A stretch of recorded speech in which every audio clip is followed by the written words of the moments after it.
이상원 의원, 신시아 루미스 최대 10만 달러 상당의 비트코인 구매 사실을 공개.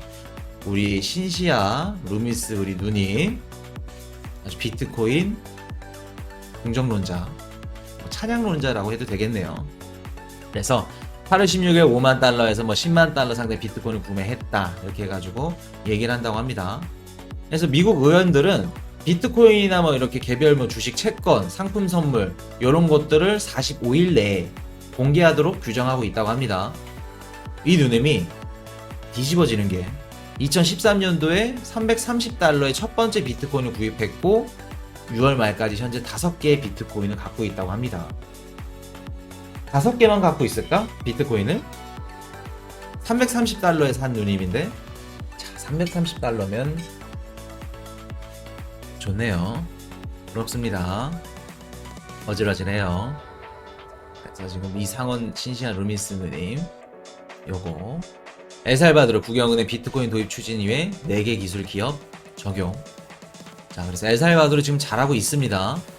엘살바도르에서 주유소에서 비트코인으로 결제를 하면은 뭐 주유소 가격을 할인해주는 뭐 그런 이벤트도 하고 있다고 합니다. 그냥 국가가 아예 그냥 비트코인 국가로 가고 있어요. 스타벅스에서 비트코인으로 커피 마시고 맥도날드 가서 비트코인으로 햄버거 먹고 그리고 ATM 기계 가가지고 비트코인 전송하고 출금하고 입금하고까지 그냥 뭐 잘하고 있습니다.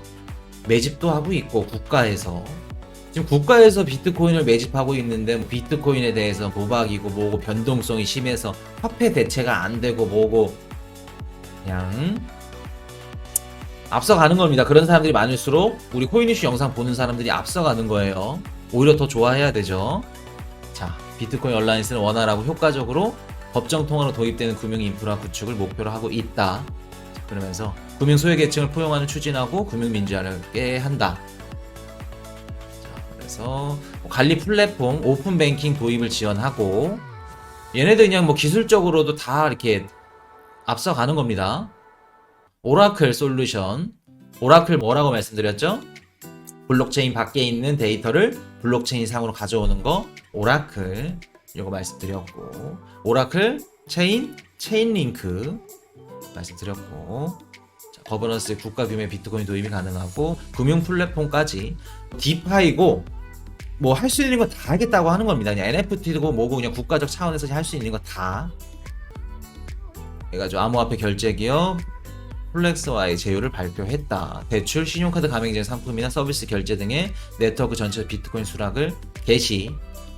근데 지금 세계은행이랑 우리 IMF 얘네들은 좋게 볼까요? 안 좋게 볼까요? 안 좋게 보죠. 규제하고 있습니다. IMF에서 국가신용등급 무디스랑 같이 지원을 해가지고 얘네 신용등급을 떨어뜨렸죠. 엘살바도르 국가신용등급 떨어뜨리고 추후에는 대출까지도 중지할 수 있는 그럴 정도로 하고 있는 겁니다. IMF에서. 왜? 반달러 애들은 당연히 IMF에서 처단이 나오죠. IMF 얘네 이퀄 미국이니까. 그래서 지금 이렇게 규제하고 있다. 자, 보시면은 엘살바도르 좀 잘하고 있다고 합니다. 화력 발전해가지고 비트코인 채굴도 하고 있죠 지금. 그래서 엘살바도르만큼만 하면은 한국도 뒤집어진다. 멕시코 증권거래소 암호화폐 선물 등 제공 검토. 멕시코 증권거래소 암호화폐 선물 등 관련 상품을 취급을 검토하고 있다. 멕시코에서도 비트코인 ETF 상품을 생각하고 있다고 하는 겁니다. 지금 브라질 비트코인 ETF 상품 승인돼가지고 하고 있죠. 브라질 하고 있고 캐나다 하고 있고 영국 하고 있고 전 세계 다 하고 있습니다. 누구만 안 하고 있다? 미국, 유럽, 유로넥스트라던가 뒤집어지는 거래소들, 증권거래소 뭐 이런 것들 다 하는데 미국 할 수 있다, 할 수 없다? 할 수밖에 없죠. 그래서 지금 뷰를 보는 게 10월달, 10월 말이라던가 11월달 보는 겁니다. 비트코인 ETF 승인 요거 터지면 비트코인 얼마 간다? 또 희망감을 또 이렇게 너무 세게 드리면 안 되지. 비트코인 선물 ETF 최소 1억 스타트입니다. 자, 그래서 요거 중요하다. 비트코인 선물 ETF 해가지고 우리 커뮤니티 멤버십 해가지고 이제 플랜 조만간 나갈 겁니다. 조만간 나가면은 그거대로 따라오시면 돼요. 뭐 어려울 거 하나도 없습니다. 우리가 이제 6월 달부터 씨를 뿌리고 모종을 심고 농사를 아주 야무지게 잘해놓고 있죠. 잘해놓고 있는 만큼 수확도 잘해야 됩니다. 수확 제대로 도와드린다는 거. 그래서 지금 다 이렇게 알고 계시죠? 거래소, 지금 우리 영상 보시는 분들도 거래소 어디로 옮겨놔야 돼요? 스테이킹 하는 거 빼고 올해 연말에 던질 것들 다 업비트로 말씀드립니다. 뭐 빗썸은 안 돼요, 뭐 코이너는 안 돼요, 뭐 바이낸스는 안 돼요, 이렇게 질문하시는데 그냥 말씀드리는 거, 업비트. 그래서 뭐 이렇게 하고 막 이렇게 하지 마세요. 그냥 업비트 그냥 전송해놓으라고 하면 전송하세요. 그냥 다 이유가 있습니다. 이유는 제가 커뮤니티로 이거 드린다는, 깜짝 놀이야 얼굴 보는 거 이렇게 드린다는 거, 커뮤니티로 자 이렇게 드린다는 거 자, 말씀드리고, 자 그래서 중남미에서는 지금 브라질 대형 증권거래소 B3가 암호화폐 ETF를 취급하고 있고, 캐나다에서도 비트코인, 이더리움 같이 하고 있습니다. 그리고 캐나다에서도 어떤 상품 나왔다 그랬죠? 비트코인이나 이더리움 2대1로 결합한 ETF 상품이 나왔다고 했죠. 그래서 기존에 있던 자금들이, 기업이라던가 자산운용사 자금들이 캐나다로 많이 움직여 갔다.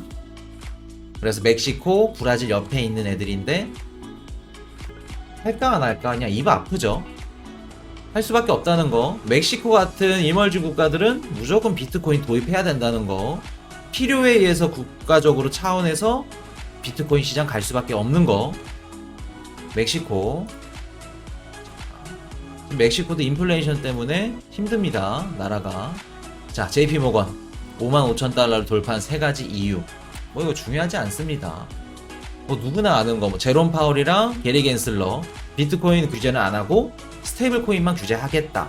정치적으로 요거 안정감을 심어줘서 올랐고, 3000 BTC 해가지고 라이트닝 네트워크에서 빨리 그 결제하는 것도 뭐 이렇게 일조를 했다고 합니다. 자, 그리고 비트코인 이게 갤럭시 디지털의 마이크 노보라츠는 최근 비트코인이 몇 년 안에 금을 뒤집어 엎을 수 있다는 거. 요거 뒤집어집니다. 금 시가총액 금방입니다. 향후 몇 년 안에 따라잡을 것으로 예상됩니다.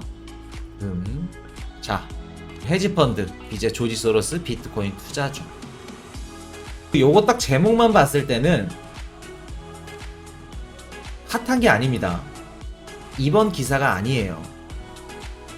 항상 이제 2018년도, 2019년도부터 헤지펀드 기재, 조지 소로스 펀드, 비트코인 투자 준비 중, 비트코인 펀드 준비 중, 투자 얘기는 계속해서 나왔어요. 뭐가 중요하냐, 이번 기사가. 비트코인을 현물로 보유하고 있다는 내용은 지금까지 없었습니다. 투자 펀드 준비 중, 펀드에서 상품 투자 준비 중, 이런 식으로 나왔는데 이렇게 소량의 BTC를 보유 중 현물을 갖고 있다는 얘기는 다가오는 사이즈가 큰 겁니다. 자, 헤지펀드 기재 조지 소로스가 비트코인 투자 중이라고 밝혔고, 조지 소로스가 암호화폐 투자한 사실이 공식적으로 확인된 것은 이번이 처음. 그러면서 조지 소로스 펀드 피츠 패트릭 최고 경영자가 뭐라 그랬어요? 인터뷰에서 이번에 비트코인은 주류 시장으로 진입했고 우리는 소량의 BTC를 보유 중, 현물 BTC를 보유하고 있다고 하는 겁니다. 그러면서 소로스 펀드는 조지 소로스의 가족 사무실로 알려졌다. 얘네 겁니다, 그냥. 그래서 비트코인이 인플레이션 해지로만 보이지는 않는다. 인플레이션 해지로만 보여서 가격이 오른 건 아니다 라고 하는 거예요. 지금 전세계 2억 명의 사용자가 있어서 암호화폐 주류가 될 수 있었다. 저번 영상에서 제가 뱅크 오브 아메리카 디지털 입문 보고서가 나왔을 때 뭐라 그랬어요? 전세계 2억 명이 사용하고 있어서 미래 성장 잠재력이 어마무시하다 라고 하죠. 미국 두 번째 은행이. 그러면서 지금 뭐 전세계 2억 명이 사용하고 있고 비트코인 자체보다는 디파이 금융 활용 사례가 더 흥미롭다. 앞으로 뭐 디파이 상품 준비하겠다고 하는 겁니다. 그렇게 이해하고 계시면 돼요. 자, 그래서 헤지 펀드의 전설도 들어왔어. 끝장난 겁니다. 연말에 왜 이런 얘기를 할까? 우리 조지 소로스가 굳이 18년, 19년, 20년 매해마다 그냥 조지 소로스, 비트코인 펀드 얘네 투자 이야기 항상 언급한 겁니다. 이번에 처음으로 나온 게 아니에요.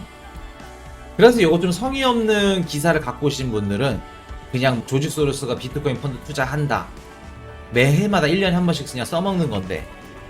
그리고 또 올해 7월 달에 또 한 번 나왔었습니다. 비트코인 거래하겠다고 언급. 얘는 조지 소로스 어떤 펀드예요? 25조 규모입니다. 세계 최대 펀드예요. 헤지 펀드. 뒤집어지는 애들입니다, 얘네. 그래서 얘네들이 지금 비트코인 투자 중이라고 하죠. 그러면서 뭐라 그래요?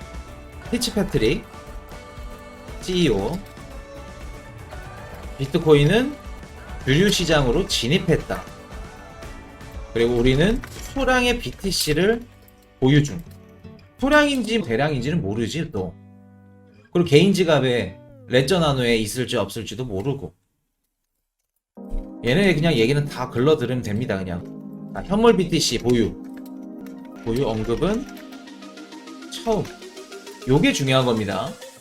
현물 BTC 보유했다는 언급은 이번이 처음이에요. 그래서 요게 중요한 겁니다. 그러면서 또 뭐라 그랬어요? 지금 정치적으로 에너지 가격 상승 원인은 정치적 문제다. 무슨 말이에요? 중국이랑 호주 대립으로 인한 정치적 문제다. 그러면서 러시아 노드스트림2 노드스트림2라고 천연가스 송유관을 연결해주는 송유관인데 러시아랑 독일, 프랑스 해가지고 유럽을 이렇게 다 지나간다고 합니다. 그 연결관을 연결 안 해주면 너네한테 천연가스 이렇게 수입해주는 거 줄일 거야. 러시아가 유럽한테. 으름장을 놨죠. 그래서 결국에는 성공을 했고 건설을 해서 지금 그런 문제 때문에 그래서 아시아 천연가스 가격은 상승이 170% 정도밖에 안 됐는데 유럽 같은 경우에는 뭐 250%가 넘을 정도로 그래서 러시아, 유럽이랑 대체하는 것 때문에 정치적으로 요거 있다 이렇게 말씀드리고 얘네들이 또 뭐라 그래요? 다음 FOMC에서 테이퍼링 시작할 것으로 보인다. 다음 FOMC 우리 11월 20일이 있죠. 요거 중요합니다. 11월 20일 비트코인의 움직임이 흥미롭고 인플레이션 해지로만 보이지 않는다. 지금 비트코인 가격이 오르는 게 단순히 그냥 투자자들이 비트코인을 해지 수단으로 봐서 이렇게 투자하는 것 같지 않아 라고 하는 거예요. 이미 지금 전 세계 2억 명의 사용자가 있고 암호화폐가 언젠가는 주류가 될 수 있다 라고 하는 겁니다. 그래서 비트코인 자체보다는 디파이 활용 사례가 더 흥미롭다. 그리고 얘네 지금 투자 어떻게 하고 있어요? 원자재에 롱을 하고 있고 그리고 채권에 숏하고 있다. 무슨 뜻이에요? 원자재에 투자를 하고 있고 채권에는 투자를 안 하고 있다. 정리를 하고 있다. 이렇게 생각하시면 됩니다.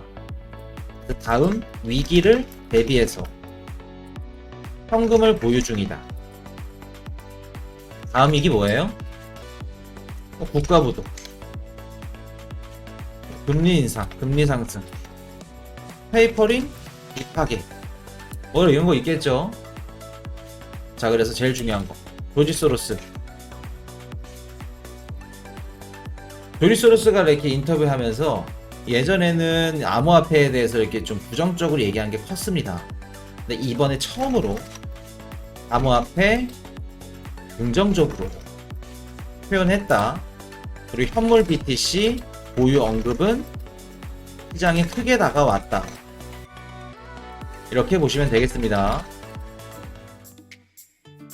말씀드리고 전미 재무장관 스티브 무니신 스테이블 코인은 카지노 칩이 아닌 은행에 보유된 USD로 뒷받침되어야. 자, 그러면서 스테이블 코인에서 지불을 좋아한다고 해요. 결제 공간이 마음에 든다고 합니다. 이 분야에서 뭐 가장 큰 기회는 국경을 넘나든 실시간 결제에 있다고 언급. 그러면서 스테이블 코인은 규제가 되어야 된다. 쉽고 자유롭게 양도될 수 있어야 되는데 안전한 관리 은행에 보관되어 있는 실제 미국 달러에 의해 뒷받침돼야 된다는 것을 의미.